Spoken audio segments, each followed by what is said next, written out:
Great. Okay. Great to see you all. Welcome back. Okay. तो कल हम बात कर रहे थे हेलो हेलो हेलो। अच्छा, साउंड नहीं आ रहा क्या?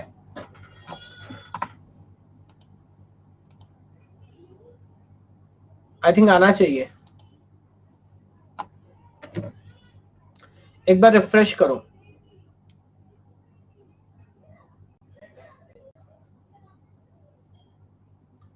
बाकी सब लोग को क्लियर है?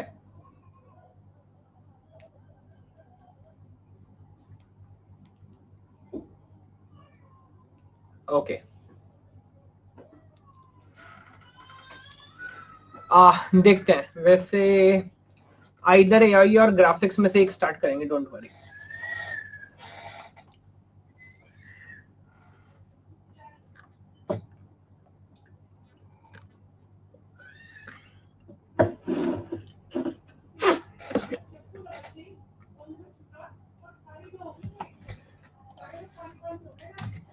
ठीक है, चलिए पहले आज का डिस्कशन स्टार्ट करते हैं, है ना। आज अपने को बात करनी है किसकी? टेस्टिंग की। कल ऑलरेडी हमने टेस्टिंग स्टार्ट किया था, है ना। उसमें कुछ पॉइंट समझे थे, अभी कुछ पॉइंट्स और मेरे को डिस्कशन करना है। और एक और इम्पोर्टेंट आइडिया है साइक्लोमेट्रिक कॉम्प्लेक्सिटी, जिस पर बात करनी है। एक एक करके चलिए कुछ पॉइंट देखते हैं। तो अगेन आप मुझे याद दिलाओ, टेस्टिंग की बेसिक डेफिनेशन हमने क्या समझी है? तो व्हाट इज टेस्टिंग, या प्रोसेस क्या समझी है कि ह्यूमन बेसिकली क्या करता है? एरर करता है ना। And because of human error code के अंदर आपको एक बग या फॉल्ट मिलेगा, और अगर वो बग या फॉल्ट एग्जीक्यूट हो जाता है then it will become a failure. ये पूरी प्रोसेस फॉलो कर पा रहे हैं?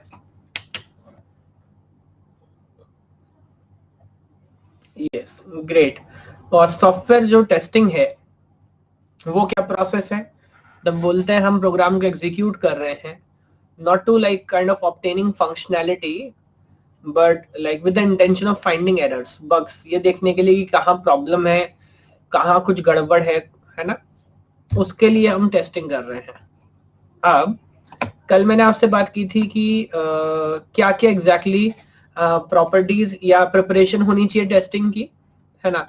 आज उस डिस्कशन को थोड़ा सा आगे बढ़ाता हूँ और एक बार बात करता हूँ कि ऑब्जेक्टिव क्या है। अब ऑब्जेक्टिव का क्या मतलब है? देखिए अगेन, टेस्टिंग स्टार्ट होने से पहले अपने को ये बात बिल्कुल क्लियर होनी चाहिए कि हमारे क्या क्या टारगेट्स हैं और हम टेस्टिंग कर क्यों रहे हैं, है ना। और अल्टीमेटली ऐसा कब होगा जब हम मानेंगे कि हम जो टेस्टिंग कर रहे हैं वो सही से हमने की भी है कि नहीं है। तो सबसे पहला पॉइंट जो अपने को समझना है, और मैं आपसे बात करता हूँ दो आइडियाज की, जिसको हम बोलते हैं वेरिफिकेशन और वैलिडेशन। सुना है आपने? Verification and validation. तो फर्स्ट पॉइंट देखिएगा, to check whether the software is build according और in accordance with the user requirement और नॉट। तो ये बात बड़ी इंपॉर्टेंट है, बिकॉज ज्यादातर लोगों को लगता है, जैसा इवन डेफिनेशन में भी लिखा है, हम ये चेक करते हैं कि सॉफ्टवेयर के अंदर कोई बग या कोई प्रॉब्लम है कि नहीं है। बट मोर इम्पोर्टेंटली, क्या ये चेक करना भी हमारा काम है कि सॉफ्टवेयर क्या वही काम कर रहा है जो क्लाइंट ने मांगा था, है ना। जैसे फॉर एग्जाम्पल, मान लीजिए टीचर आपसे बोलते हैं कि 3 का टेबल लिखो। अब आपको 3 का टेबल तो नहीं आता, लेकिन कॉपी खाली भी आप नहीं छोड़ना चाहते, तो आप 2 का टेबल लिख देते हैं, है ना। तो क्या आपको मार्क्स मिलेंगे या नहीं मिलेंगे? ओके। एक्जुअट सीएन का कोर्स स्टार्ट होगा from 8th of April. 8 April morning 7 AM to 8:30 AM से नेटवर्क स्टार्ट होगा। Very good. मार्क्स नहीं मिलेंगे। तो अगेन, तो एक ऑब्जेक्टिव टेस्टिंग का ये भी है, तो इसको हम बेसिकली क्या बोलते हैं? वैलिडेशन। तो वैलिडेशन का मतलब क्या है? ये चेक करना कि जो रिक्वायरमेंट थी कस्टमर की, जो सॉफ्टवेयर बनाया गया है, क्या रिक्वायरमेंट के अकॉर्डेंस में है कि नहीं है। क्या ये बात फॉलो कर पा रहे हैं आप लोग? जो भी रिक्वायरमेंट है वेदर वो अकॉर्डेंस में है कि नहीं है विद जो फंक्शनैलिटी सॉफ्टवेयर आपको दे रहा है। ये नेक्स्ट पॉइंट देखिए। Second point, to guarantee, it guarantees to give more reliable और better quality product to the customer which ensures its satisfaction. Of course ये हम बोल सकते हैं वेरिफिकेशन। जो भी काम वो कर रहा है या जो भी काम करने की वो कोशिश कर रहा है सॉफ्टवेयर, क्या वो फंक्शनैलिटी सही से अपने को प्रोवाइड कर रहा है कि नहीं, है ना। तो यहाँ पर एक्चुअली वही बग्स वाली बात है, हम देखते हैं कि कोई मिस्टेक, कोई गड़बड़ तो नहीं है, उसको सही करते हैं। अच्छा, एक और इम्पोर्टेंट पॉइंट है, क्या टेस्टिंग सिर्फ प्रेजेंट प्रोसेस को सही करने की एक आइडिया है, या टेस्टिंग से लर्निंग लेके अपने को ये भी समझना चाहिए कि नॉर्मली किस तरह के एरर्स, किस तरह की गड़बड़ियां कोड में हो रही हैं, and let the programmer understand कि फ्यूचर में वो गलती दोबारा ना हो, है ना। तो अगेन जैसा टर्म मैं यूज करता हूँ, instead of process management we can also try process improvement. देखिए बात समझ पा रहे हैं क्या? तो आपका काम सिर्फ ये नहीं कि आप उस प्रोसेस को मैनेज करें, साथ साथ आपको ये भी देखना है कि उस प्रोसेस को इम्प्रूव भी किया जा सकता है कि नहीं किया जा सकता। ये बताओ, ये पॉइंट क्लियर हो रहा है क्या? है ना। तो ऑब्जेक्टिव्स की अगर बात करें, जो अपने को समझ आता है, ऑब्जेक्टिव्स की अगर बात करें तो दोनों हमारे ऑब्जेक्टिव हैं। पहला ये देखना कि जो बोला गया था वही बना है कि नहीं बना है, और सेकंड ये चेक करना कि जो भी काम किया गया है वो सही से एग्जीक्यूट हो रहा है कि नहीं हो रहा है। एक बार बताएं जरा, ये पॉइंट क्लियर हो रहा है कि सभी को? Yes, okay okay, fair enough. तो अब कुछ गाइडलाइंस मैं बोल सकता हूँ एक तरीके से हैं, टेस्टिंग की, या कुछ प्रिंसिपल्स हैं, और वो प्रिंसिपल सही से काम करें कि नहीं कर रहे हैं वो चेक करना हमारे लिए जरूरी है ना। तो क्या गाइडलाइंस या प्रिंसिपल्स हो सकते हैं, चलिए एक एक करके बात करते हैं, है ना, और फिर उनको समझने की कोशिश करेंगे। तो सबसे पहले देखिए, पॉइंट समझना है, ये सारे पॉइंट बड़े इंपॉर्टेंट है, किसी पर भी सिंपल फंडामेंटल क्वेश्चन आ सकता है, किस तरह का क्वेश्चन आता है वो भी मैं डिस्कस करूंगा। तो पहला पॉइंट क्या है, testing must be based on user requirement. क्या ये चीज बड़ी इंपॉर्टेंट है? बिकॉज कहीं ना कहीं आप समझिएगा, जब हम टेस्टिंग करते हैं ना, तो टेस्टिंग तो हम करते हैं, लेकिन हमारी शायद मेन इंटेंशन यही रह जाती है कि हम ये देख रहे हैं कि कोई बग, कोई प्रॉब्लम तो नहीं है, बट अल्टीमेटली हमारा एक टारगेट ये भी होना चाहिए कि देखना कि यूजर की रिक्वायरमेंट के अकॉर्डेंस में ही सॉफ्टवेयर जो है वो काम करे, इसके अलावा कोई और डिफरेंट काम नहीं कर रहा हो। क्या ये बात फॉलो कर पा रहे हैं सब लोग? यस। अच्छा, अगली बात जो आपको समझनी होगी बहुत क्लैरिटी के साथ, वो क्या, अगेन जैसे इम्पोर्टेंट, मैंने कल भी इस पॉइंट को मेंशन किया था, टेस्टिंग का टाइम और जो रिसोर्स है, क्या वो लिमिटेड है कि अनलिमिटेड है?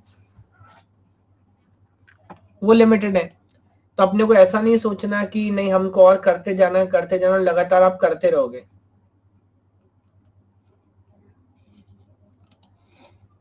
यस और नो? यस। तो आपको इस बात को समझना पड़ेगा कि टेस्टिंग का टाइम और मनी दोनों लिमिटेड है।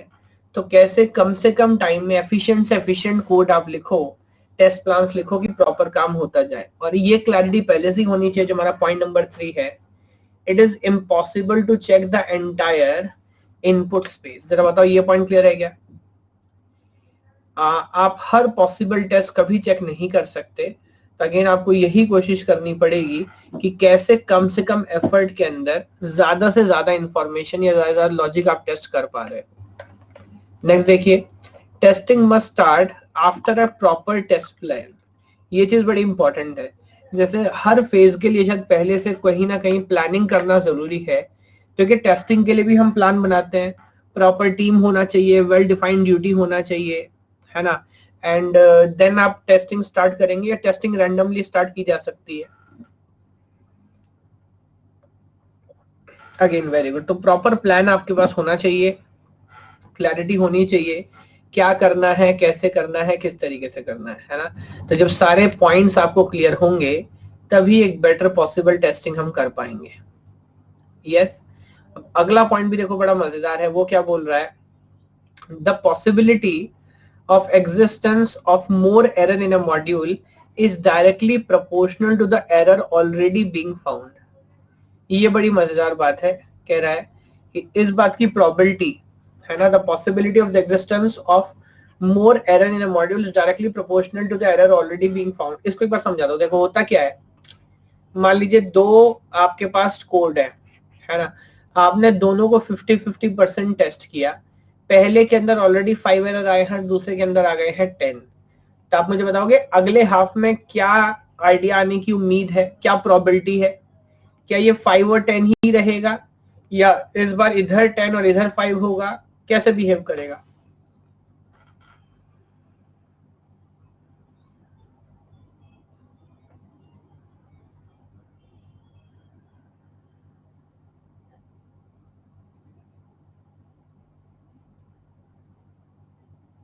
बताओगे एक बार सोच के, अगर फर्स्ट हाफ में 5 एरर आए हैं फर्स्ट कोड में और 10 एरर आए हैं सेकंड कोड में, तो सेकंड हाफ में जब बढ़ेंगे तो किस तरीके से अपने को बिहेवियर मिलेगा? ये 5 और 10 ही रहेगा, 10 5 हो जाएगा। तो अगेन देखिए यहाँ पर हमारा मानना क्या है, बढ़ जाएगा। देखिए हमारा यहाँ पर मानना ये है कि अगर 50% ऑफ द कोड में यहाँ पर 5 एरर हैं और यहाँ पर 10% ऑफ द कोड में 10 एरर हैं, 50% कोड में 10 एरर हैं, तो कौन सा कोड रिलेटिवली बेटर लिखा गया है, ज्यादा रिलायबल है? रिलेटिवली जीरो तो किसी में नहीं है, तो second one is relatively less reliable, first one is more reliable. Why it is more less reliable? क्योंकि 10 गलतियां आ गई हैं, तो शायद ये बेहतर तरीके से लिखा गया। तो हमें इन जनरल ऐसा लगता है, मोस्ट ऑफ द टाइम ऐसा होता भी है, अगर यहाँ पे फर्स्ट हाफ में 5 मिस्टेक्स हैं तो मे बी सेकेंड हाफ में भी शायद 5 मिस्टेक्स ही होंगी, है ना। और यहाँ पर फर्स्ट में 10 है तो मे बी सेकेंड हाफ में भी 10 ही होंगी। मतलब ऐसा नहीं होना, या आप ऐसा मत सोचिएगा कि अच्छा इधर 5 है और इधर 10 है तो इधर अगली बार 5 इधर 10 हो जाएंगी ताकि दोनों में बराबर हो। नहीं, अगर यहाँ पर कम है और यहाँ पर ज्यादा है तो सही बात है, ओवरऑल इसमें कम मिस्टेक्स हैं, कम गड़बड़ है, ये बेहतर तरीके से लिखा गया, इसमें ओवरऑल ज्यादा गड़बड़ होंगी। ये पॉइंट फॉलो कर पा रहे हैं क्या? तो अगेन अगर आपने, मतलब कहना ही चाह रहा हूँ कि अगर आपने कोई कोड टेस्ट करना स्टार्ट किया और फर्स्ट हाफ में ही काफी गलतियां आपको मिल गई या थोड़े से कोड में काफी गलती मिल गई, तब आपको कंफर्टेबल हो जाना है, ये सोचना है कि मोस्टली गलतियां तो मिल गई, आगे का कोड सही होगा, या और ज्यादा एग्रेशन के साथ उसको टेस्ट करना है, और ज्यादा क्लैरिटी के साथ, है ना। तब और ज्यादा ध्यान से, बहुत पैशन से उसको टेस्ट करना है, बिकॉज हमको लग रहा है कि फिर वो बहुत अच्छा नहीं है, उसमें और भी गड़बड़ हो सकती है। यस, अगला पॉइंट भी मेरे ख्याल से बड़ा मजेदार, बड़े काम का है, जो कहता है testing must be done by third party और एटलीस्ट नॉट डेवलपर। क्या ये बात सही है? बिकॉज अगर जो आदमी खुद कोड लिख रहा है ना, अब आप मुझे बताओ, कॉमन सेंस बात है, जो खुद कोड लिख रहा है अगर वो ही उस कोड को टेस्ट करेगा, है ना, तो कहीं ना कहीं क्या अपनी गलतियों को ढूंढना, ऐसा बोल सकता हूँ, रिलेटिवली डिफिकल्ट टास्क है क्या? यस, है ना। तो ये एक प्रॉब्लम है कि हर कोई जो अपनी गलती या खुद कोड लिखता है ना, उसको अपनी गलती ढूंढना थोड़ा सा मुश्किल हो जाता है। लेकिन हाँ, अगर कोई नया बंदा उसको टेस्ट करेगा तो शायद वो कॉपी पर एक फ्रेश लुक करेगा, है ना, नए तरीके से ऑब्जर्व करेगा, और फिर शायद आपकी गलती ढूंढना आसान हो। और वैसे अब आपकी क्या, शायद ज्यादातर केसेस में किसी दूसरे की गलती निकालना आसान होता है। यस और नो? यस। तो ये एक बहुत एडवाइजेबल काम है कि टेस्टिंग जो है वो डेवलपर से नहीं, वो किसी थर्ड पार्टी से कराई जानी चाहिए। मेरे ख्याल से बहुत सिंपल आइडिया, अगेन इस पॉइंट को भी आप फॉलो कर पा रहे होंगे। अच्छा, अगला point, testing assign best person of the company during testing. क्या ये पॉइंट फॉलो कर पा रहे हैं? कह रहे टेस्टिंग के लिए कंपनी का बेस्ट पर्सन असाइन होना चाहिए। Yes, great. तो ये भी देखो बिल्कुल सिंपल आइडिया है। Why is it so? Because जैसा हम बोल रहे हैं, टेस्टिंग की अगर बात करें तो लाइक किसी के कोड को लिखना, पढ़ना, समझना और फिर ये देखना कि इसके अंदर क्या गड़बड़ियां हैं, तो ऑफ कोर्स आपको उस पूरे आइडिया का नॉलेज होना चाहिए, तभी आप ये काम कर सकते हैं, है ना। तो जो भी लोग इन्वेस्टिगेशन करते हैं, टेस्टिंग करते हैं, ऑफ कोर्स उनको उस पूरे आइडिया का टोटल एक तरह से एक्सपीरियंस होना चाहिए, तभी वो काम प्रॉपर्ली कर पाएंगे। ये बड़ा मजेदार पॉइंट है 8th one, tester must have destructive attitude towards the code. तो बाकी हर किसी को बोलते हैं आपको पॉजिटिव सोचना है, पॉजिटिव थिंकिंग रखनी है, बट अगर आप टेस्टर हैं तब आपको पॉजिटिव थिंकिंग रखनी है कि नेगेटिव थिंकिंग रखनी है, बताओ। यस, तो आपको नेगेटिव सोचना है, यही सोचना है कि जो कोड है वो खराब है, वो बकवास है, और जल्दी से जल्दी कोशिश करनी है उसके अंदर कमियां निकालें। Testing and auditing are same thing because overall, हाँ मैं आपको बता देता हूँ, ऑडिट जो शब्द है ना, वो ज्यादातर केस में यूज किया जाता है अकाउंट्स वगैरह में, है ना। तो जब हिसाब किताब, पैसे का लेना देना, वो सब चेक करना हो फाइनेंशियल कॉमर्स साइड में, है ना, तो हम बोलते हैं कि आप क्या कर रहे हैं, आप ऑडिट कर रहे हैं, है ना। लेकिन टू बी वेरी ऑनेस्ट, अलग अलग राइटर अलग अलग टर्म्स यूज करते हैं। जैसे टेस्टिंग की यहाँ पर बात करूं, बड़ी स्टैंडर्ड टर्म है, कभी आपने सुना होगा walk through, code walk through कराना है ना। तो वॉक थ्रू एक टर्म होता है, कई लोग यूज करते हैं, है ना। रिव्यू कराना, तो रिव्यू भी एक तरह का टेस्टिंग ही है, जहां पर आप ये देख रहे हैं कि कोई गड़बड़ है कि नहीं है। तो अलग अलग टर्मिनोलॉजी यूज की जा सकती है, लेकिन हाँ जो सबसे फंडामेंटल जो मेन आइडिया है वो हमारा टेस्टिंग ही है। ओके, अगला point, we must perform both functional and non functional testing. Now this is also very important point. Functional non functional testing क्या है? आई थिंक इसको समझने के लिए पहले आपको समझना पड़ेगा कि ओके, इसको ऐसे देख लेते हैं। फंक्शनल नॉन फंक्शनल टेस्टिंग को समझने के लिए मेरे ख्याल से थोड़ा सा अपने को सोचना पड़ेगा कि कैसे आप इस बात को डिफाइन करोगे लॉजिकली कि फंक्शनल नॉन फंक्शनल रिक्वायरमेंट क्या होती है।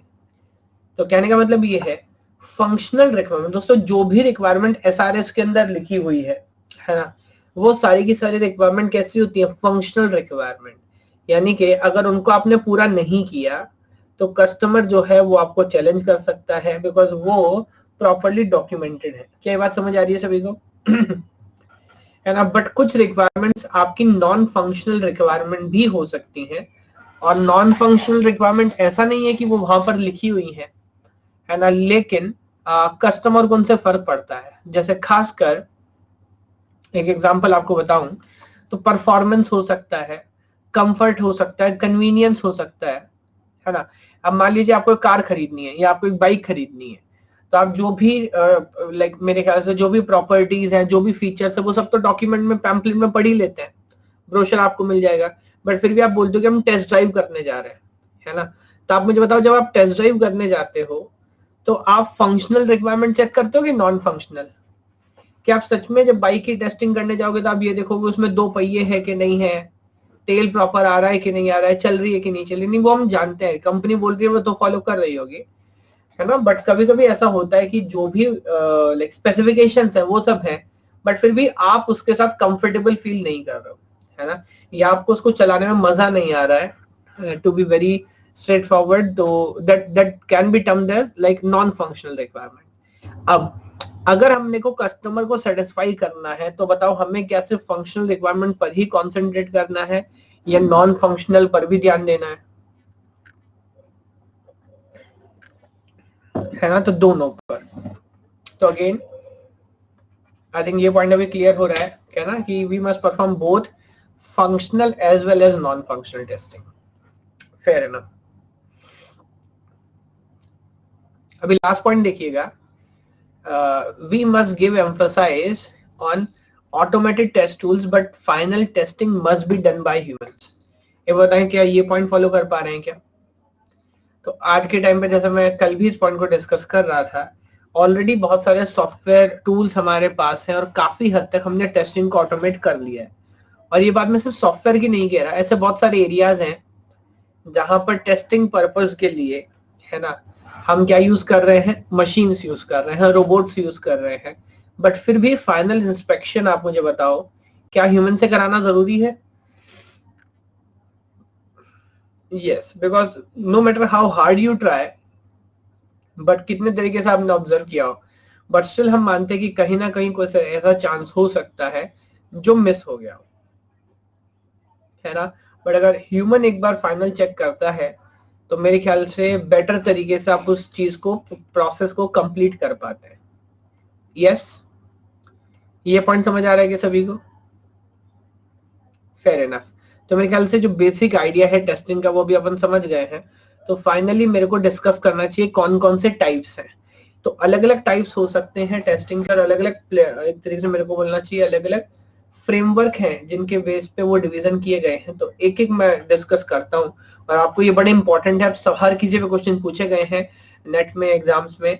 तो जहां जिस पर भी कंफ्यूजन मुझे टोकते चलिएगा, याद दिलाते चलिएगा। तो let me go one by one. और सबसे पहले आपसे पूछता हूँ अल्फा और बीटा टेस्टिंग, है ना। तो शायद ही कोई ऐसा हो जिसको सॉफ्टवेयर का नॉलेज हो और उसने अल्फा और बीटा टेस्टिंग का नाम ना सुना हो, है ना। तो अगर आप मुझे बताएंगे ये अल्फा और बीटा टेस्टिंग की क्या कहानी है, what is alpha testing, what is beta testing?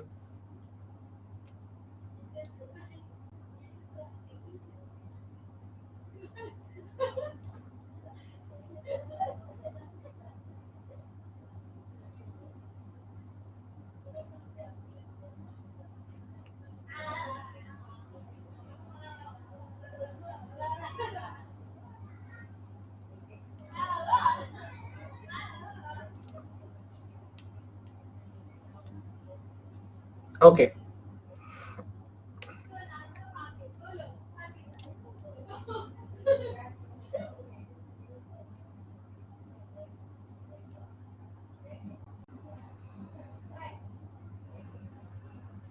Fair enough.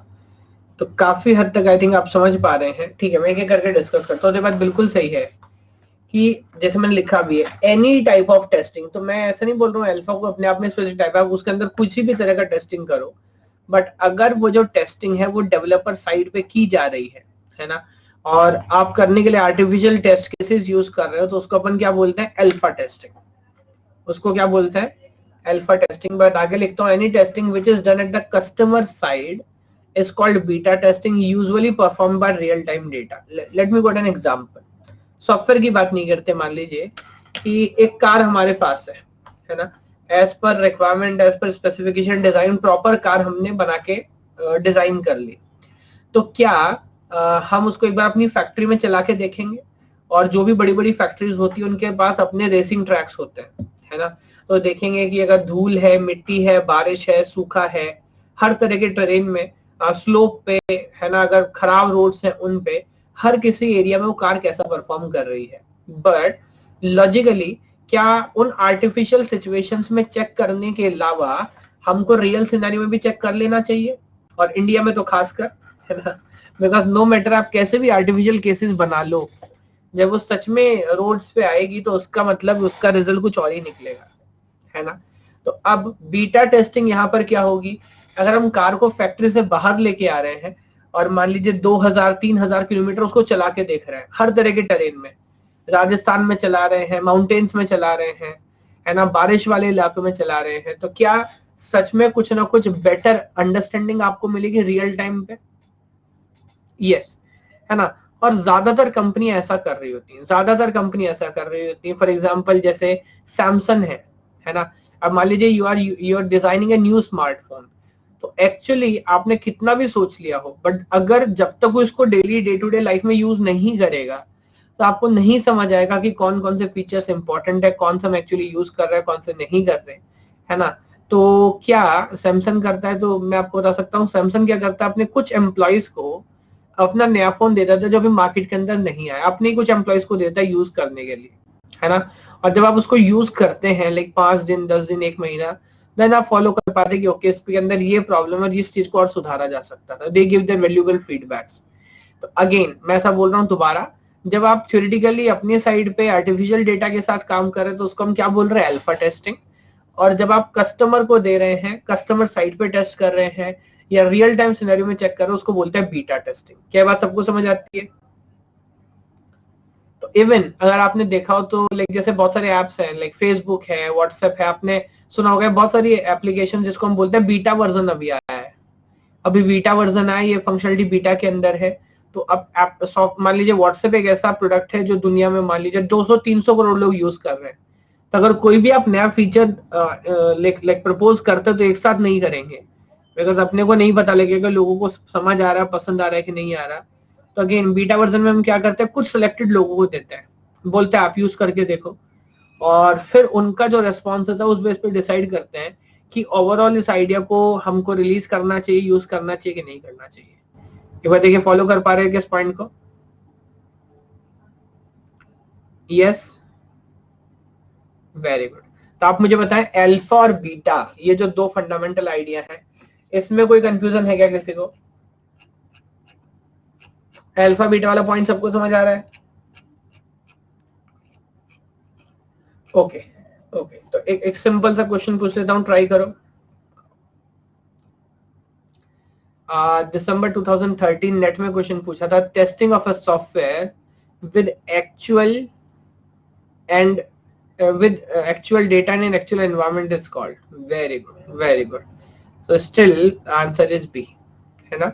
Regression अभी हमने पढ़ा नहीं है और अल्फा हम जानते नहीं, अल्फा नहीं है, तो beta is the correct answer. Very good. तो बहुत सिंपल क्वेश्चन था। अब एक और बड़ा पॉपुलर मेथड, उस पर एक बार जल्दी से आपका रिवीजन चाहता हूँ, वो क्या है? That is again black box and white box. तो ये बड़ा इंपॉर्टेंट टर्म है, इस पे एक बार डिस्कशन करेंगे। और यहाँ देखिए मैंने ब्रैकेट में लिखा भी है, ब्लैक बॉक्स मतलब वैलिडेशन और व्हाइट बॉक्स मतलब वेरिफिकेशन। ब्लैक बॉक्स मतलब वैलिडेशन और व्हाइट बॉक्स मतलब वेरिफिकेशन। तो क्या मतलब इस आइडिया का, चलिए एक बार देखते हैं। पहले मान लीजिए बात करता हूं किसकी, ब्लैक बॉक्स की। तो आप मेरे को बताओ ब्लैक बॉक्स का मतलब क्या है। तो सिंबॉलिकली उस बात को लेना है, एक बॉक्स है जिसका अगर कलर ब्लैक है तो उसके अंदर क्या हो रहा है, क्या अपने को पता है क्या? अगर ब्लैक बॉक्स है उसके अंदर क्या हो रहा है अपने को नहीं पता, हमको सिर्फ नजर आ रहा है कि उसके अंदर क्या इनपुट है और उसका क्या आउटपुट है ना। तो तभी भी जब हम सिस्टम को चेक करते हैं इन टोटल, हम नहीं देखते कि जो भी रिजल्ट आया वो कैसे आया, आपने कौन सा ऑपरेशंस परफॉर्म किए, क्या परफॉर्म किया। अगर आउटपुट एज पर डिजायर्ड जो हमने पहले सोचा था या जो एसआरएस में लिखा था अगर वो आ रहा है, और अगर सिर्फ इस आइडिया को हम चेक कर रहे हैं, तो इसी को हम बोलेंगे ब्लैक बॉक्स टेस्टिंग करना। क्या बात फॉलो कर पा रहे हैं? और आई थिंक इसी को हम वैलिडेशन बोलते हैं, है ना। और एक बड़ा पॉपुलर टर्म है बैरी बोहम का, इसको याद रखिएगा, are we making the right product. तो जो हम बना रहे हैं राइट प्रोडक्ट है कि नहीं, यानी कि वो कस्टमर ने मांगा था कि नहीं, वही चीज बना रहे हैं। तो दिस इज वैलिडेशन और this is black box testing. क्या ये बात सब लोग फॉलो कर पा रहे हैं? है ना, फेयर इनफ। तो ऐसा मान लीजिए, अगर मैं एक दूसरा एग्जांपल आपको दूं, मान लीजिए यू आर अ टीचर और आप किसी बच्चे की कॉपी चेक कर रहे हैं, है ना। और जैसे बोलते हैं स्टेप मार्किंग, आप वो नहीं कर रहे, आप तो सिर्फ देख रहे हो आंसर मैच हो रहा है कि नहीं। अगर आंसर सही है तो 5 में से 5, वरना 0, है ना। तो अगर इस तरीके से आप कॉपी चेक कर रहे हो, टेस्टिंग कर रहे हो, तो आप कौन सा अप्रोच यूज कर रहे हो, ब्लैक बॉक्स की white box? Then basically it is a black box approach. Yes, fair enough. दूसरा आइडिया है वो है व्हाइट बॉक्स टेस्टिंग, यानी वेरिफिकेशन। उसका क्या मतलब है? तो यहाँ पर बेसिकली हम करते क्या है, इनपुट टू आउटपुट देखते हैं या सिस्टम के अंदर जाते हैं।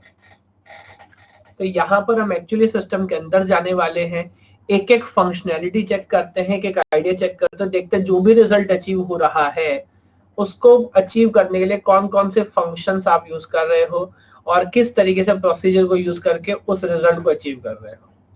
तो बिकॉज काइंड ऑफ हम सिस्टम के अंदर जा रहे हैं, तो दिस इज कॉल्ड वैलिडेशन और वेरिफिकेशन। This is verification. जब हम व्हाइट बॉक्स टेस्ट करते हैं तो यूजर की रिक्वायरमेंट्स अपने को कोई लेना देना नहीं है।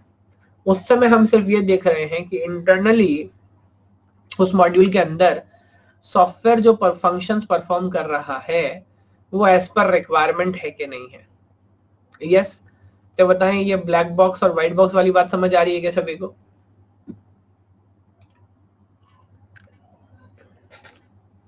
अच्छा, वैसे अलग अलग आइडिया है, बट एक बार अगर मैं जल्दी से आपसे पूछूं तो इसमें आप बताओगे, अगर मैं ऑर्डर पूछूं क्या पहले करना चाहिए, ब्लैक बॉक्स के व्हाइट बॉक्स?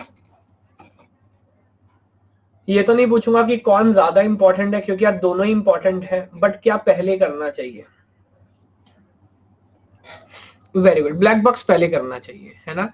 बिकॉज अगेन अगर रिक्वायरमेंट के अगेंस्ट में जो फंक्शनैलिटी परफॉर्म हो रही है, अगर वही चीज अनेबल्ड इंश्योर्ड नहीं है, तो फिर इंटरनली टाइम वेस्ट करने से फायदा नहीं है। क्या ऐसा हो सकता है कि कोई सॉफ्टवेयर सिस्टम ब्लैक बॉक्स पास कर जाए और व्हाइट बॉक्स में फेल हो जाए? सोच के बताइए।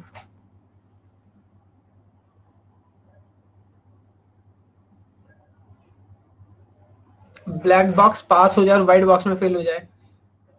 देखिए कभी कभी लोग क्या करते हैं, मैं आपको समझाता हूँ। कभी कभी लोग क्या करते हैं, खासकर आप में से ज्यादातर लोग रिलेट कर पाएंगे। मान लीजिए आपको रिसर्च पेपर लिखना है ना। अब आपका रिसर्च पेपर बताओ पब्लिश कैसे होगा? जब जो भी मान लीजिए आपने एक छोटा सा सॉफ्टवेयर एक एल्गोरिथम डेवलप किया, तो जो रिजल्ट आएगा वो पहले जो मेथड मार्केट के अंदर अवेलेबल है, जो प्रीवियस पेपर थे उनसे बेटर आएगा। यस और नो? अब आप उस आइडिया को आपने बोला, आप अपने प्रोफेसर के पास लेके गए, उन्होंने कहा ठीक है इसका कोड लिख के लाओ और मैं रीडिंग चेक करूंगा, मैं देखूंगा कि सच में बेटर परफॉर्मेंस आ रहा है कि नहीं आ रहा है। बात समझ आ रही है? लेकिन आपने क्या किया, आपने जानबूझ के कि ऐसा गड़बड़ कोड लिखा कि कुछ भी हो जो रिजल्ट है वो हमेशा बेटर ही आएगा। ऐसा हो सकता है, बहुत बच्चे ऐसा करते हैं। तो बोल कुछ रहे हैं बट कोड अंदर कुछ और ही काम कर रहा है ना। और सिर्फ रीडिंग आपको दे रहा है। तो जी हाँ, इस तरह का गड़बड़ किया जा सकता है, जहां पर आपको लगेगा कि यार ब्लैक बॉक्स तो ये पास कर गया, बट जब आप उसके अंदर जाके फंक्शनलिटी चेक करोगे तो आपको समझ आएगा कहानी कुछ और ही है। यस और नो? यस, तो ये कुछ आइडिया हो सकता है। ठीक है, एक दो क्वेश्चन ट्राई करते हैं इस पर भी, एक बेटर सेट ऑफ अंडरस्टैंडिंग के लिए। और जरा मुझे बताइएगा किस किस तरह से आप बताएंगे। तो मैं जितने भी मेरे को रिसेंट ईयर क्वेश्चंस मिल रहे हैं सब आपसे पूछ रहा हूँ वन बाय वन। तो this question was asked in June net 2015। Go for it, ध्यान से पढ़िए एक स्टेप।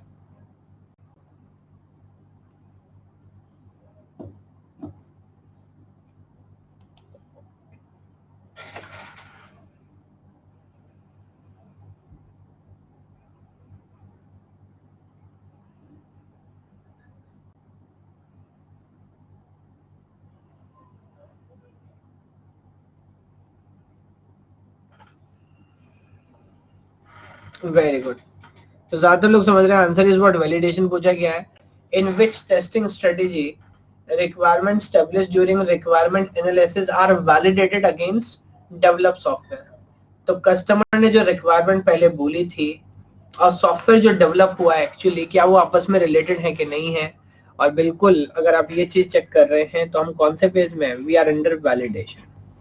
फॉलो कर पा रहे सब लोग इस पॉइंट को? यस, है ना। तो एक और जगह आपका ध्यान लगाना चाहूंगा, क्या ऐसा है क्या कि यार टेस्टिंग से एग्जाम्स के अंदर कोई बहुत मुश्किल या कोई बहुत अजीबोगरीब सवाल पूछ रहा है? नहीं। तो अगेन बेसिक इंटेंशन इस कोर्स में मेरा यही है कि अगर आपको फंडामेंटल नॉलेज भी है ना, टेस्टिंग क्या है या व्हाइट बॉक्स ब्लैक बॉक्स क्या, अल्फा बीटा क्या है, तो बहुत आराम से क्वेश्चन सॉल्व हो जाता है, बिकॉज वो भी काइंड ऑफ बहुत डेप्थ में नहीं जा रहा है। एक और क्वेश्चन देखिए, वेरिफिकेशन की डेफिनेशन पूछने की कोशिश की है। ये क्वेश्चन पूछा था कब? अगेन जून 2015 में क्वेश्चन पूछा है नेट के अंदर। वह ध्यान से प्रोसेस करें और मुझे बताएं इसका आंसर क्या होना चाहिए। नेट जून 2015 में। ओके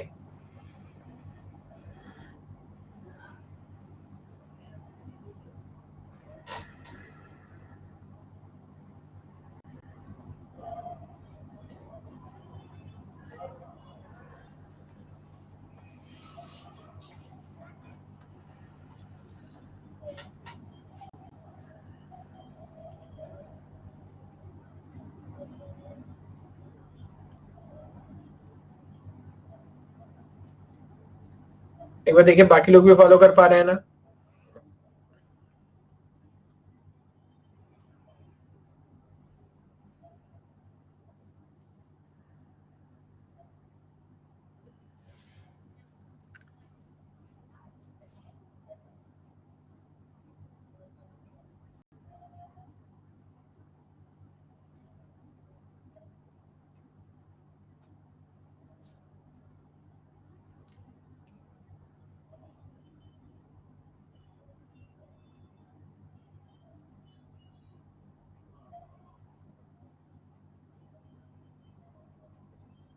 ओके, अगेन वेरिफिकेशन की टर्म्स की अगर बात करेंगे ना, तो verification refers to the set of activities that ensure that software correctly implements a specific function. बिल्कुल, अगर किसी स्पेसिफिक फंक्शन की हम वैलिडिटी की बात करें ना, तो ये वेरिफिकेशन ही होता है, क्योंकि वैलिडेशन में हम ये देखते हैं कि कस्टमर की रिक्वायरमेंट के अकॉर्डेंस में है कि नहीं, है ना।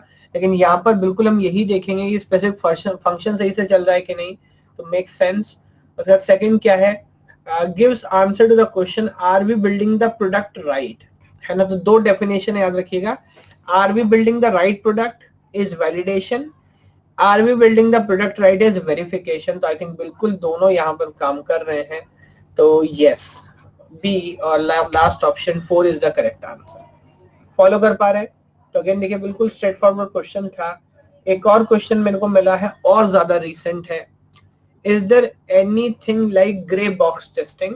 तो ग्रे बॉक्स भी मान के चलिए एक तरह से ब्लैक बॉक्स का ही दूसरा नाम, it is not a new thing. Grey box is same as black box, या कभी कभी एक बार टर्म पूछा है नेट के अंदर भी, which is like glass box.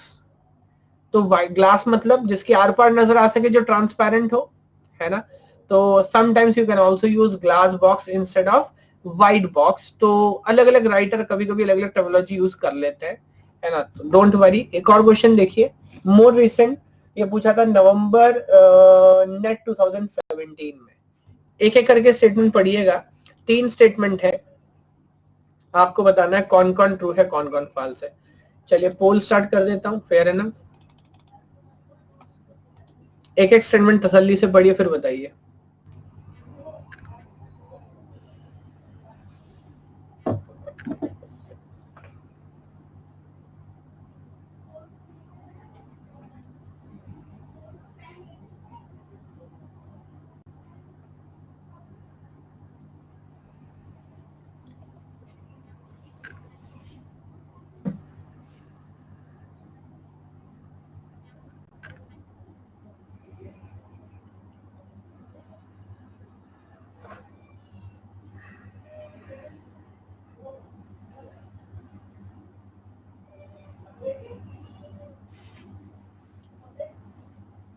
Very good, Gurmeet, Anushree, Anita, Puja, Basant, very good. काफी लोग आई थिंक सही ऑब्जर्व कर पा रहे हैं।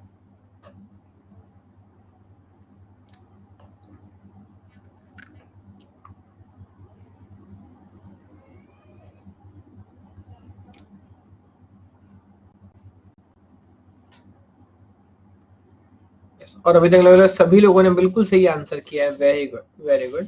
तो पूछा which of the following statement is और are false with respect to software testing.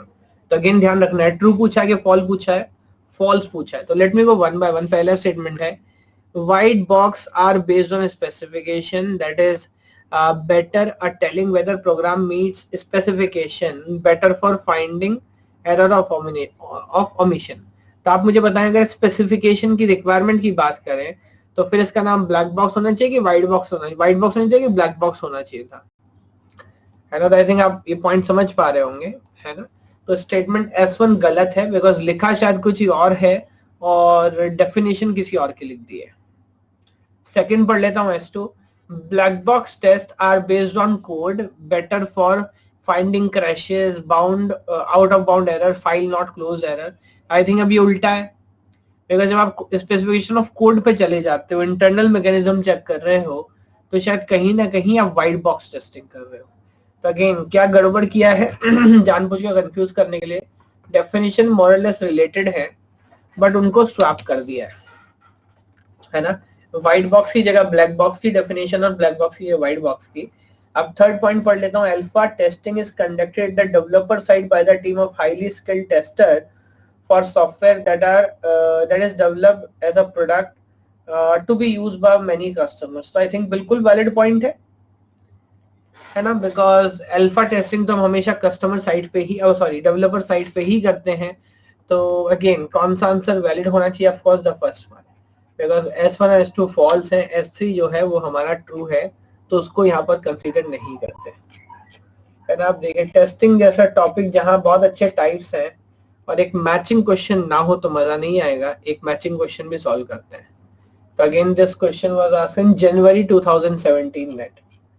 तो सारे क्वेश्चंस रीसेंट हैं, लगभग लगातार यहाँ से क्वेश्चन पूछे गए हैं। ये सोचिए, बताइए इसको कैसे करेंगे।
ओके, आंसर अगर मिसमैच भी हो रहा है तो कोई फर्क नहीं पड़ता, हम चेक कर लेंगे।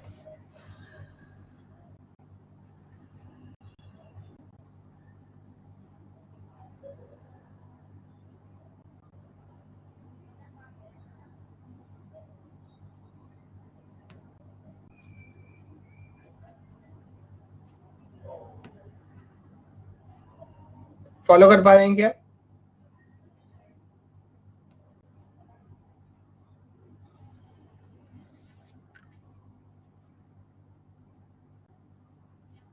चलिए एक बार ट्राई करते हैं, फॉलो करते हैं, तब बात समझ आएगी। कैसे बोला? Complete each of the following sentence in list one on the left hand side and list two match कर रहा है।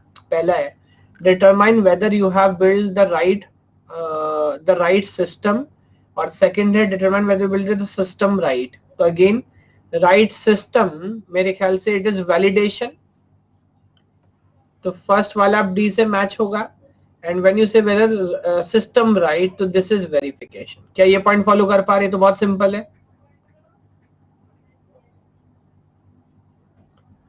अभी चेक कर लेते हैं। तो 1 यहां पर आ रहा है डी, बिल्कुल, तो फर्स्ट और सेकंड एलिमिनेट हो गया।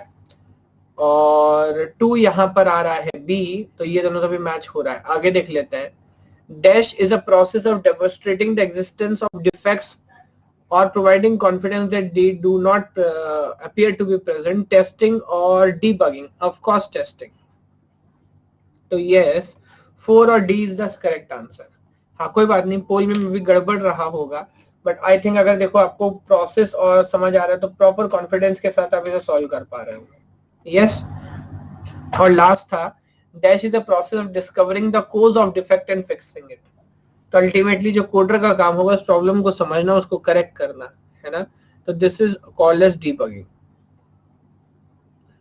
तो मैं बताइए पॉइंट क्लियर हो रहा है क्या सभी को?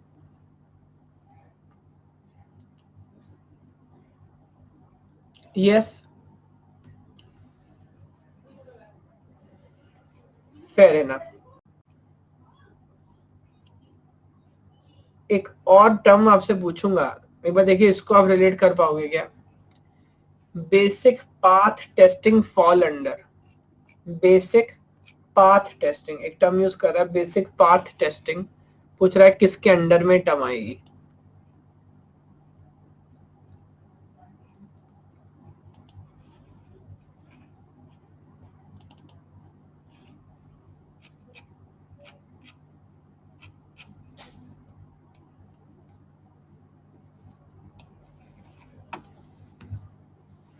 हाँ बसंत बताओ।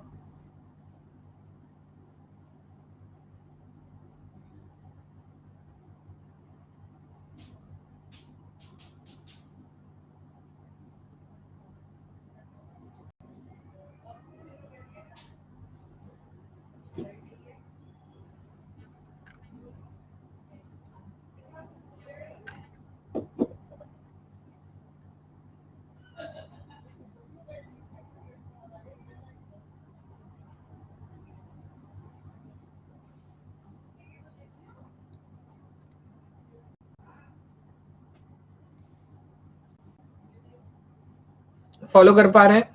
देखिए इसकी बात में एक बार और चाहेंगे तो डिस्कशन करेंगे। पार्ट टेस्टिंग का क्या मतलब होता है? जहां पर अगेन हम सिस्टम के अंदर जाते हैं और अलग अलग जो एग्जीक्यूशन पाथ है वो हम चेक कर रहे हैं, बट स्पेसिफिक पाथ या फ्लो कंट्रोल देखने के लिए आपको ऑफकोर्स वाइट बॉक्स टेस्टिंग ही करनी पड़ेगी, सिस्टम के अंदर जाना पड़ेगा।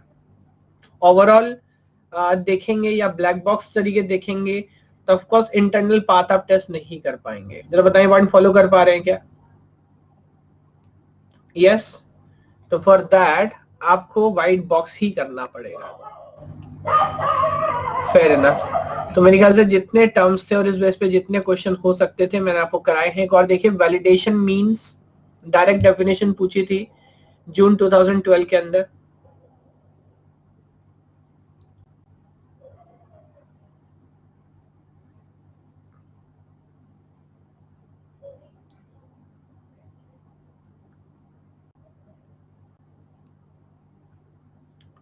Validation means grade.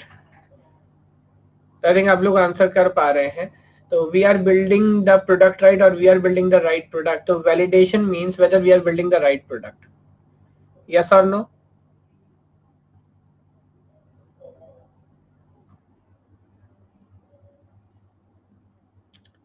सब लोग फॉलो कर पा रहे हैं ना?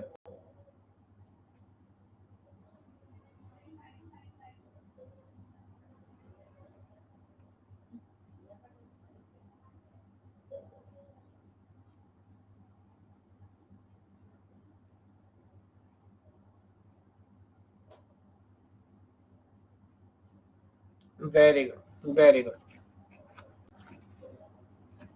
ठीक है, अब एक आइडिया मैं आपसे डिस्कस करता हूँ फ्लो का। तो अगर आपको याद हो डिजाइन में, तो डिजाइन के अंदर हम क्या फ्लो यूज करते हैं बताओ।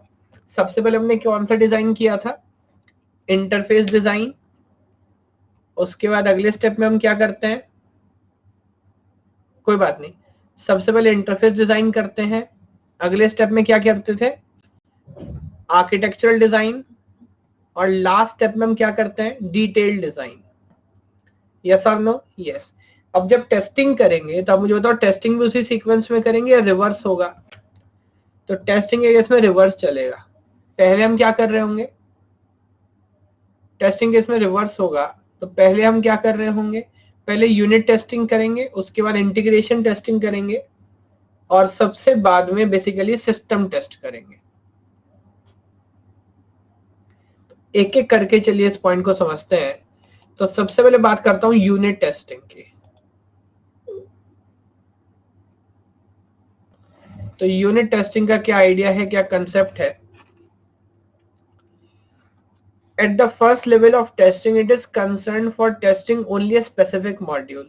तो जब हम यूनिट टेस्टिंग की बात करते हैं, तो क्या हम पूरे आइडिया की बात कर रहे होते हैं या एक स्पेसिफिक मॉड्यूल की, एक बार बताओ। तो यूनिट टेस्टिंग के अंदर हम एक स्पेसिफिक मॉड्यूल टेस्ट कर रहे होते हैं। पहले तो ये पॉइंट एकदम क्लियर होना चाहिए। Yes, okay. अच्छा, अब एक बात और बताओ, एक बात और बताओ, यूनिट टेस्टिंग के अंदर ही ऑफ कोर्स हम इसका मतलब बेसिकली ये जो यूनिट टेस्टिंग होगी, ये ब्लैक बॉक्स होगी या व्हाइट बॉक्स, ये बता सकते हो? अगर सब यूनिट टेस्टिंग की बात करूं तो वो ब्लैक बॉक्स होगी या व्हाइट बॉक्स, या दोनों होगी? तो अगेन देखिए, समझिएगा, ब्लैक बॉक्स और व्हाइट बॉक्स एक दूसरे का सब्स्टिट्यूट नहीं है, ये एक दूसरे को कॉम्प्लीमेंट करता है। तो दरअसल होना ये चाहिए मेरे ख्याल से यूनिट टेस्टिंग के अंदर भी, कि पहले आप क्या चेक करेंगे, पहले आप ब्लैक बॉक्स करेंगे यूनिट को भी। तो देखेंगे अगर एक छोटा सा यूनिट भी है, तो जो प्रॉमिस किया गया था, input to output properly match हो रहा है कि नहीं हो रहा है ना? अगर input to output properly match हो रहा है, देन यू कैन से कि भाई ये सही काम कर रहा है। जब वो चीज अपने को समझ आ जाएगी, फिर हम उसके अंदर जाएंगे और देखेंगे उसकी इंटरनल फंक्शनैलिटी काम कर रही है कि नहीं। क्या बात समझ आ रही है कि सभी को? तो यूनिट टेस्टिंग में आप ये मत समझिएगा सिर्फ ब्लैक बॉक्स होगा, व्हाइट बॉक्स होगा, दोनों होगा। ब्लैक बॉक्स भी होगा और व्हाइट बॉक्स भी होगा। क्लियर हो रहा है पॉइंट सभी को? Fair enough. तो आगे पढ़ता हूँ, we will check the logic of the module, functionality interface with other module. तो इंटरनल फंक्शनैलिटी भी चेक करेंगे और देखेंगे बाकी मॉड्यूल्स के साथ इसका इंटरफेस प्रॉपर है कि नहीं है। And last point, algorithm data structure used in the module. तो उसके अंदर क्या क्या एल्गोरिथम्स हैं, क्या क्या डेटा स्ट्रक्चर्स हैं, वो सब भी अंडरस्टैंडिंग नॉलेज अपने को होनी चाहिए। ये बताइए, पॉइंट समझ आ रहा है क्या सभी को?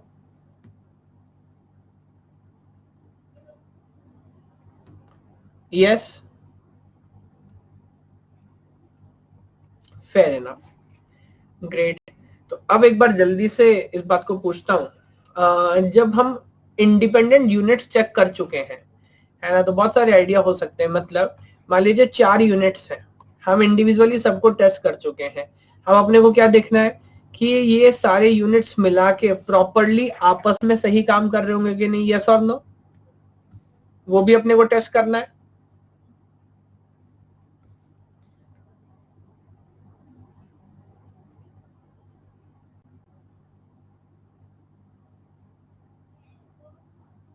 तो अब मेरा क्वेश्चन आपसे ये है कि ये प्रोसेस अपने को 1 बाय 1 स्टार्ट करनी चाहिए या सबको एक साथ अरेंज कर देना चाहिए?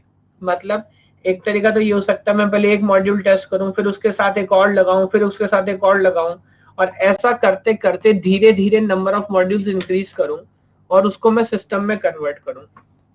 या दूसरा तरीका क्या हो सकता है कि आप सब मॉड्यूल्स को उठा के एक साथ ही टेस्ट करो।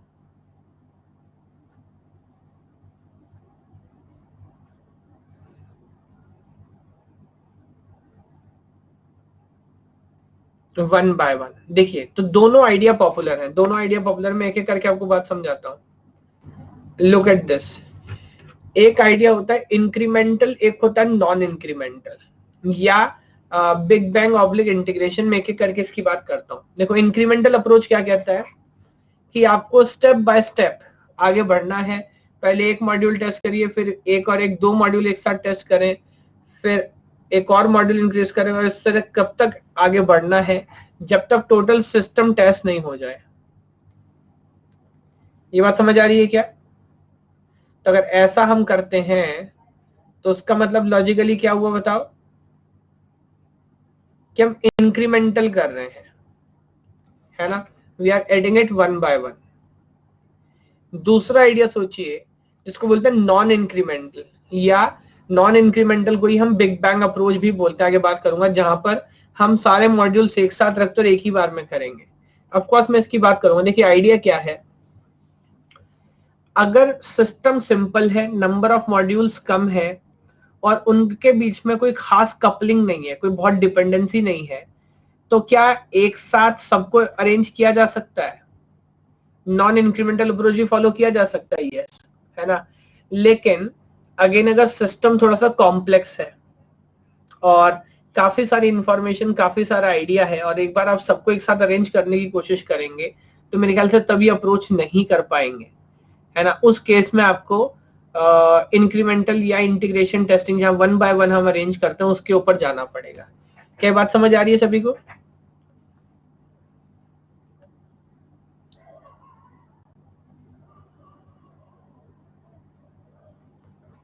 यस।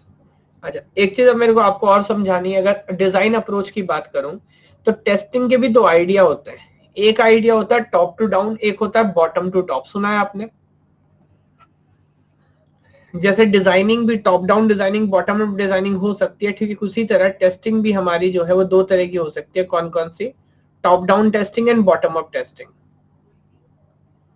तो टॉप डाउन और बॉटम अप टेस्टिंग क्या है और उससे क्या फर्क पड़ेगा, ये किस केस में किस चीज की रिक्वायरमेंट आपको पड़ेगी, ये भी एक बार आप जल्दी से आपको बताता हूँ। देखो मान लीजिए एक अप्रोच हुआ, एक तरह से ट्री मैं इमेजिन कर लेता हूं,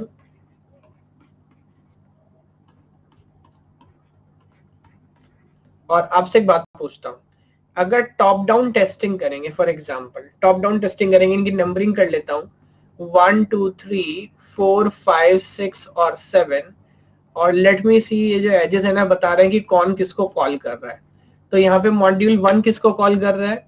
2 और 3 को, या सर्विस प्रोवाइड कर रहा है 2 और 3, 2 कॉल कर रहा है 4 5 को, 3 कॉल कर रहा है 6 7 को, है ना। एक एक एक फ्लो हम यहाँ पर फॉलो कर रहे हैं। अब एक आइडिया समझिए, जब आप 1 को टेस्ट कर रहे हैं, 1 को टेस्ट कर रहे हैं, तो क्या जरूरी है उस समय तक 2 और 3 अवेलेबल हो? जरूरी नहीं है। अब प्रॉब्लम देखिए क्या है, प्रॉब्लम देखिए क्या है कि मैं ये कैसे टेस्ट करूं कि 1 सही तरीके से 2 और 3 को कॉल कर रहा है कि नहीं कर रहा है। ये बात समझ आ रही है क्या? जब मैं ऊपर से नीचे आ रहा हूं तो मैं जिस लेवल पर हूं, है ना, उससे ऊपर वाले लेवल तो टेस्ट हो चुका है, उससे नीचे वाला टेस्ट नहीं हुआ है। जैसे फॉर एग्जांपल देखिए, अगर हम मॉड्यूल 2 पे टेस्टिंग कर रहे हैं तो 1 ने 2 को सही से कॉल किया कि नहीं किया, या 2 किसी की कॉल पर सही काम कर रहे हैं कि नहीं, ये तो मेरे को पता है। बट 2 ने 4 और 5 को सही से कॉल किया कि नहीं किया, ये मेरे को नहीं पता। तो एक टर्म है बड़ी इंपॉर्टेंट है, नेट में एक दो बार इस पर क्वेश्चन पूछ लिया गया, जिसको बोलते हैं स्टब। क्या बोलते हैं? Stub, STUB। तो स्टब एक तरह का आर्टिफिशियल मॉड्यूल है जो हम बनाएंगे पहले से, और वो 4 और 5 की जगह रख देंगे।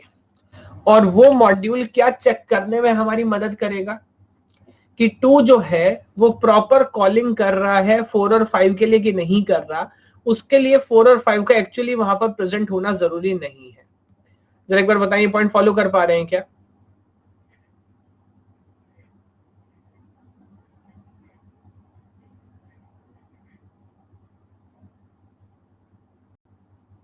यस।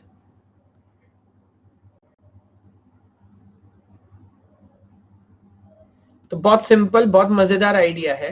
अच्छा, एक आइडिया उल्टा सोचिए, एक आइडिया उल्टा सोचिए। अगर हम बॉटम अप टेस्टिंग करें, कैसा टेस्टिंग करें? Bottom up.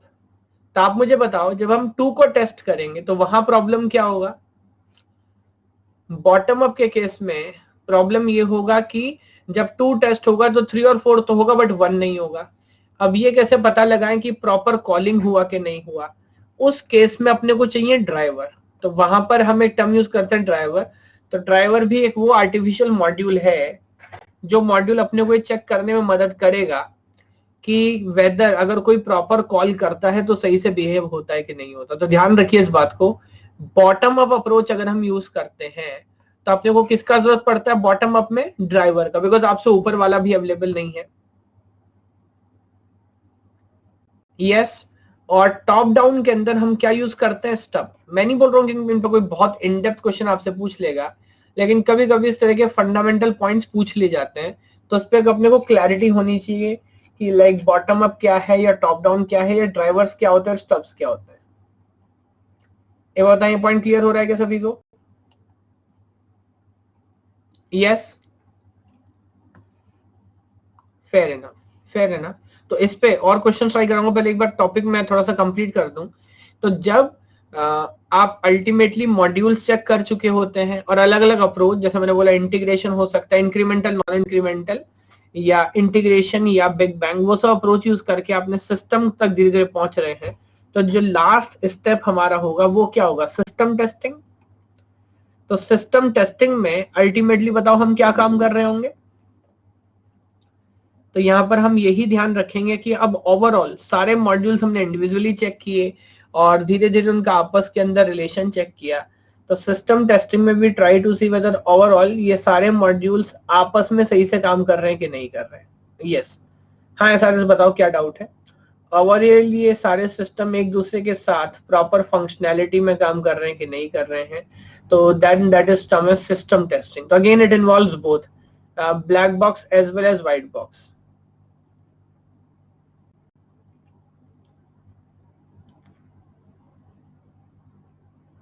हाँ स्टब में डाउट है, नो प्रॉब्लम, नो प्रॉब्लम। मैं बोल रहा हूं आपसे, जब हम टॉप डाउन अप्रोच यूज करते हैं और 2 को टेस्ट कर रहे हैं तो 1 2 को कॉल तो कर रहा है, दैट इज ओके, बट 2 जिसको कॉल कर रहा है वो मॉड्यूल्स अभी अवेलेबल नहीं है, तो वहां पर आर्टिफिशियली हम स्टब्स यूज करते हैं, जो वो मॉड्यूल्स हैं जिनको हेल्प से हम समझ जाते हैं कि क्या 2 ने सही कॉलिंग किया या नहीं किया।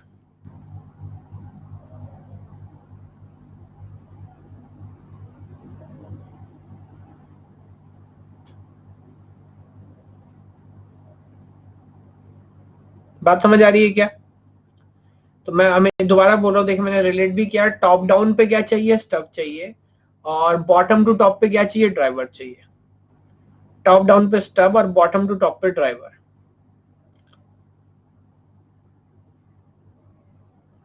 मॉड्यूल का इंटरनल टेस्टिंग हम पहले कर चुके होंगे, मॉड्यूल का इंटरनल टेस्टिंग कर चुके होंगे, वो डिफरेंट चीज है ना। अभी यहां पर हम अलग अलग मॉड्यूल्स को कंबाइन कर रहे हैं सो दैट दे बिकम्स और they try to work as a entire logic.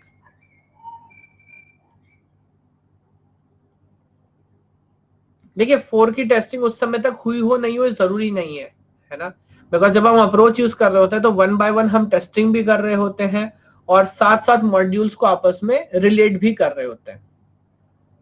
Yes, fair enough. तो लास्ट पॉइंट हमारा सिस्टम टेस्टिंग है। तो अगेन आज की क्लास यही वाइंड अप करूंगा, अभी इसमें 1-2 पॉइंट अपने को और डिस्कशन करने हैं, जैसे रिग्रेशन टेस्टिंग क्या होता है, स्ट्रेस टेस्टिंग क्या होता है, यूजर एक्सेप्टेंस क्या होता है, और उसके बेस पे फिर कोई और क्वेश्चंस भी ट्राई करेंगे, है ना। और then we will go and एक और छोटा सा पॉइंट मेरे को डिस्कस करना है, साइक्लोमेटिक कॉम्प्लेक्सिटी क्या होती है। देन विल डिस्कस मेंटेनेंस, क्योंकि मेंटेनेंस में रिलेटिवली इतना क्वेश्चन नहीं पूछता, है ना। यस, एक्चुअली सॉफ्टवेयर देखो कहानी की तरह ही है, एक एक करते रहते तो समझ आता है। सर क्वेश्चन प्रैक्टिस के लिए क्या हम बुक वेबसाइट रेफर कर सकते हैं फॉर डिफरेंट पेपर्स? बिल्कुल कर सकते हैं, बिल्कुल कर सकते हैं अभिषेक। बस एक पॉइंट ये क्लैरिटी चाहिए, वो क्या कि जो भी आप क्वेश्चन रेफर कर रहे हो वो रिलेटेड हो, बिकॉज कभी कभी ना बहुत सारी वेबसाइट्स में बहुत डिफरेंट क्वेश्चन पूछते हैं जिनके एक्चुअल एग्जाम से कोई लेना देना नहीं है। तो इसलिए मैं हमेशा एडवाइस करता हूँ कि जिस भी पेपर की आप बात करो पहले उसके प्रीवियस क्वेश्चन, पहले उसके लिए प्रीवियस क्वेश्चन रेफर करो, और वो कर लेते हो तो उसके बाद आप जा सकते हो। कौन सा वेबसाइट या बुक? तो वेबसाइट गीक्स फॉर गीक्स है, गेट ओवरफ्लो है, ये 2-3 वेबसाइट्स ऐसी हैं जहां पे आपको रिलेटेड क्वेश्चन मिल सकते हैं।